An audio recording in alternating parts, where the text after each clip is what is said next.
मना नहीं करते, कोई मना नहीं कर रहा है, लेकिन ये नहीं कि केवल एक ही आइसक्रीम के पीछे पड़ जाओ, आइसक्रीम आइसक्रीम। अरे बाबा, कभी समोसा भी खा लिया करो, कभी कभी उस रास्ते पे भी चल पड़ो जो थोड़ा सा कठिन। हमें अगर भजन में कड़वा लगता है तो उस पर भी चलो ना, दोनों काम को साथ के चलो।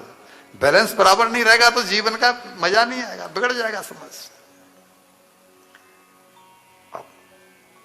संजोग से इनको पहले भगवान ने इनको आशीर्वाद दिया था जिस समय भगवान आए थे कि तुमने जो तपस्या की है पत्नी के लिए, वो पत्नी का मैंने इंतजाम कर दिया है, और ये पत्नी इनको मिल गई, सबसे बढ़िया हो गया काम का। भगवान जाते जाते कह गए थे कि तुम्हें उससे होने वाली पत्नी से 9 पुत्रियां होंगी पहले, और तुम्हारी भक्ति से मैं इतना प्रसन्न हूं कि मैं भी तुम्हारे घर में तुम्हारा पुत्र बन करके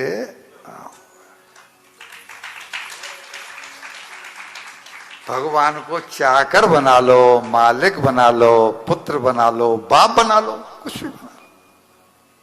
भगवान बिकने को तैयार है, खरीदना चाहो तो खरीद लो। कितने संतों के, जिन लोगों ने भक्तमाल की कथा सुनी है, कितने प्रसंग ऐसे हैं कि भगवान ने गंदी लंगोटी संतों की साफ की है। सुनिए, किसी ने नहीं सुनी है? सुनिए ना, भक्तमाल की कथा है। भगवान कहां मना करते हैं? विराजमान करो, विराजमान करो, भगवान सबके लिए तैयार है।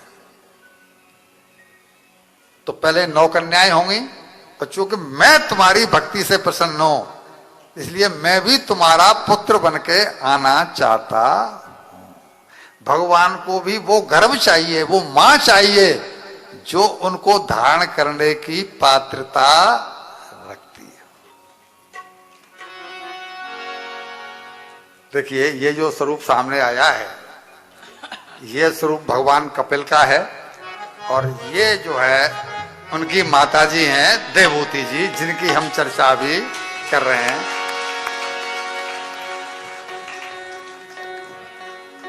बोलिए कपिल भगवान की जय।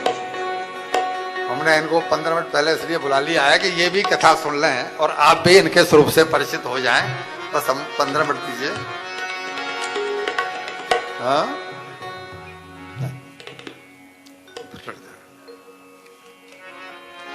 तो जब 9 कन्याएं हुई, भगवान ने बाद में मैं आऊंगा तुम्हारा पुत्र बन करके। माता का चुनाव भगवान ने किया। इसमें किसका बड़प्पन है? मां का। उस मां को चुना के इस मां के गर्भ से मैं आऊंगा। इसमें पात्रता किसकी रही? मां की। मां में वो पात्रता है। इससे पहले प्रसंग ये था कि इन्होंने कह दिया था कि देवहूति, मैं तुमसे विवाह करने को तो तैयार हूं, लेकिन ध्यान रखना, जैसे ही संतान होगी मैं घर छोड़ के चला जाऊंगा भगवान का भजन करने के लिए। कोई कन्या दूसरी राजी होती? जैसे ही पहली संतान हुई, मैं घर छोड़ के चला जाऊंगा भगवान का भजन। संतान क्यों पैदा करना जी? बोला, पिताजी की आज्ञा है, वंश परंपरा को आगे बढ़ाने के। ये लट्टू हो गई, खुश हो गई, यहां लिखा है, रीझ गई, लुभा गई। क्यों? कि ये पति भोगी नहीं है, ये खुद भी कल्याण करेगा अपना और मुझे भी तार देगा। ऐसा पति तो सौभाग्य से प्राप्त होता है। अब वो जब क्षण आया, वो 9 कन्याएं हो गई, तो अब इनको चिंता सताने लगी कि ये तो चले जाएंगे। पहले मुझसे वादा ले चुके हैं कि संतान पैदा होते ही मैं भगवान का भजन करने चला जाऊंगा।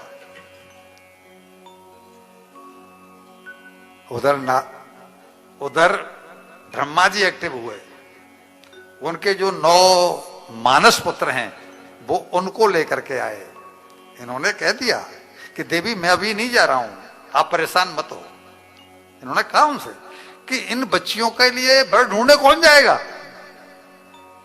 आपने ये तो कहा था कि पहली संतान हो गई और मैं भजन करने चला जाऊंगा, लेकिन ये तो 9 लड़कियां हो गई। हम तो संतान का लगा लेते हैं ना, गलत कह रहा हूं? संतान का अर्थ हम तो लगा लेते हैं।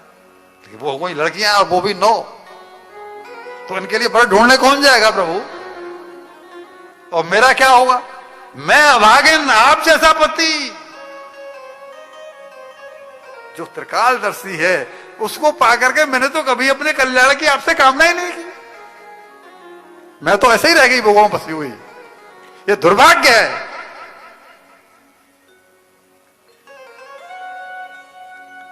भगवान ने कहा, करदम जी ने कहा, देवी मैं नहीं जा रहा हूं अभी। बड़ी प्रसन्न हुई। क्यों?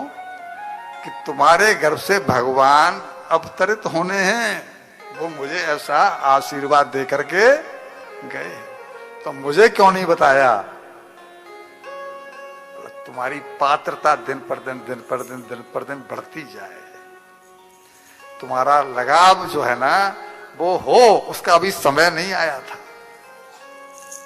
अब वो समय आया है कि तुम थोड़े ही प्रयास में उन्नति कर जाओगे। हर चीज का टाइम होता है, समय से पहले काम किया जाए नहीं होगा। राम जी से पूछा गया कि आपने तो कह रहे हैं कि छुअत टूट रघुपति ही ना दोस्तों, भगवान ने धनुष तोड़ा कहां है? तो छूते ही टूट गया। तो बोला शंकर जी का धनुष क्या इतना कमजोर था कि छूते ही टूट जाएगा? तो राम जी क्या कहते हैं? अरे भाई जब उन लोगों ने पकड़ा तब समय नहीं आया होगा। हर चीज का टाइम तो आता है ना, मरना तो पड़ेगा, टूटना तो पड़ेगा, संहार तो होगा। तो मैंने जैसे छुआ, हो सकता है वही समय आ गया हो तो इसलिए टूट गया हो। यानी थोड़े से समय हो तो, जीवन में समय नहीं है तो कोई भी काम सक्सेस जल्दी से होगा।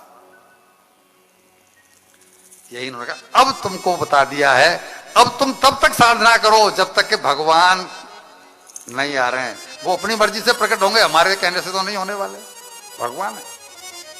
खैर ये रमी हैं और ब्रह्मा जी